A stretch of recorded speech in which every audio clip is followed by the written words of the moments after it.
This is a Squiz podcast. We're your shortcut to being informed.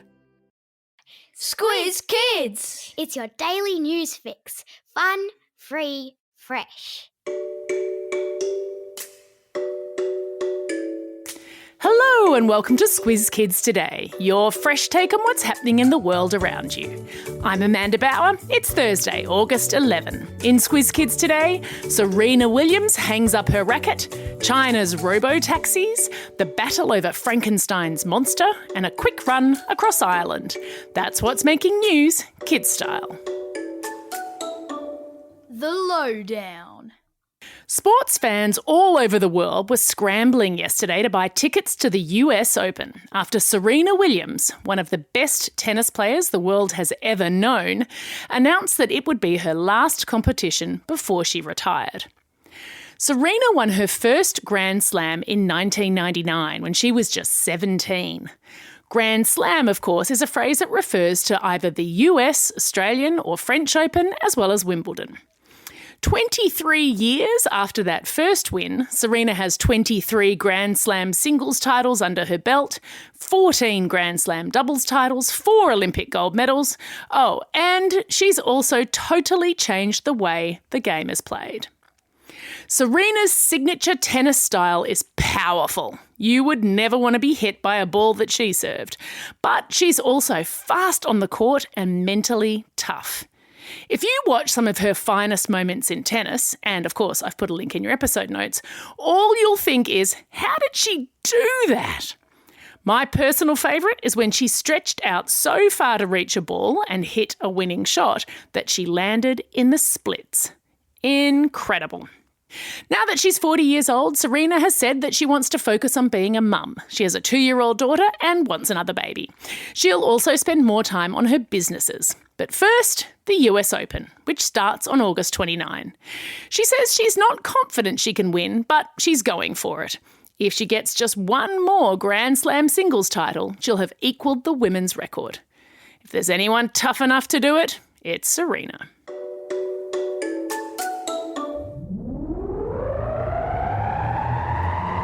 Spin the globe. Each day we give the world globe a spin and find a news story from wherever it stops. And today we've landed in China, where, starting on Monday, you'll be able to take a taxi and never have to speak to the driver. Because there won't be one. The artificial intelligence company Baidu won permission this week to have 2 fleets of its robotaxis hit the road in the Chinese cities of Wuhan and Chongqing. The driverless cars, which are all electric, have passed all their safety inspections and are now allowed to accept paying passengers. I imagine they'll turn a few heads at the start.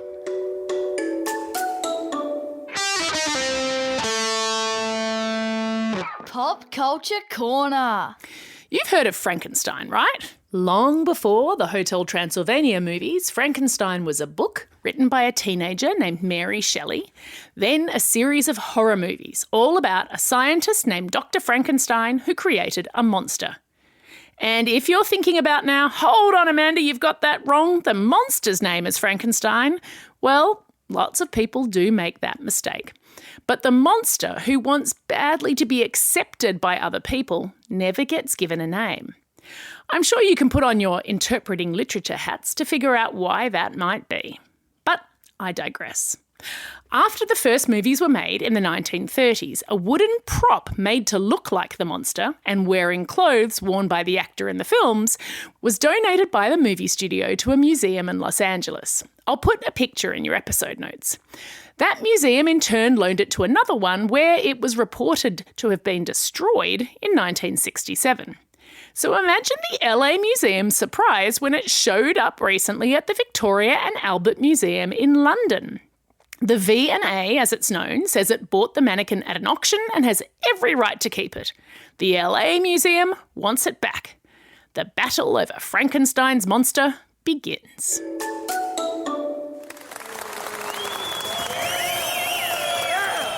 Squiz Kids salutes. And so we go to the island of Ireland, where an elite ultramarathoner has run the width of that country in less than 1 day. Englishman Robert Pope, who wrote a book about running more than 24,000 kilometres across America, decided to take on the Irish challenge and raise money for the Worldwide Fund for Nature at the same time. He kicked off his journey, believe it or not, at a pub in Galway, where he drank a pint of Ireland's famous Guinness beer before lacing up his shoes and heading out into the night. He said his success on the run was due to the support of 4 close friends, as well as complete strangers who heard about his run on social media. One man drove 45 minutes to meet Rob on the route and bring him some bananas, which are well known to be excellent fuel for athletes. And with about 15 kilometres to go, Rob was joined by another runner who offered to guide him through the streets of Dublin, warn traffic that Rob was coming, and keep his spirits up as he finished the race in 23 hours and 39 minutes. He's believed to be the first person to ever run across Ireland in less than 24 hours. Rob Pope, Squiz Kids salutes you, along with your beer, bananas and friends. Time for the quiz. This is the part of the podcast where you get to test how well you've been listening. Question number 1. Which Grand Slam event is the first that Serena Williams won and the last that she's playing? You got it. It's the US Open. Question number 2. What is the name of the monster that Frankenstein created? I hope you didn't fall for that trick question. He doesn't have a name. And question number 3. What is a robotaxi missing? That's right, it doesn't have a driver.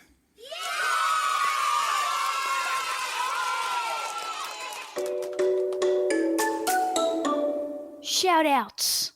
It's August 11. Steve Wozniak, the co-founder of Apple, was born on this day way back in 1950. He was the engineer who built the first Apple computers, and although he stepped away from his official Apple duties in 1985, was, as he's known, is still considered an employee of the world's richest company. I bet he doesn't have to pay for his own phone. It's also a special day for these Squiz Kids celebrating a birthday today. Jack from Albany Hills, Abby from McKinnon, Maylee from Rochdale, Amber from Epping, Ronan from Pullenvale, Gideon from Yokine, Mackenzie from St Peters at Springfield, and Benji from Bondi Junction. Belated shout-outs go to Tiger from Paddington and Benjamin from Surrey Hills. Classroom shout-outs go to Class 6S and Mrs Drewer at Christian College in Bellarine, Class 6N and Mrs Newell at Girraween Public School, Class 5JG at Albany Hills State School, Mrs Livio at Sturt Public School in Wagga Wagga, and lastly to Class 3-4M at Marayong Public School in Blacktown, who have voted Bryce as their favourite news reporter. No offence taken. Don't forget, if you've got a birthday coming up and you want a shout out, or if you want a classroom shout out, drop us a line at squizkids@thesquiz.com.au. That's all we have time for. Thanks for listening to Squiz Kids today. Your favourite news reporter, Bryce, will be back again tomorrow. In the meantime, get out there and have a most excellent day. Over and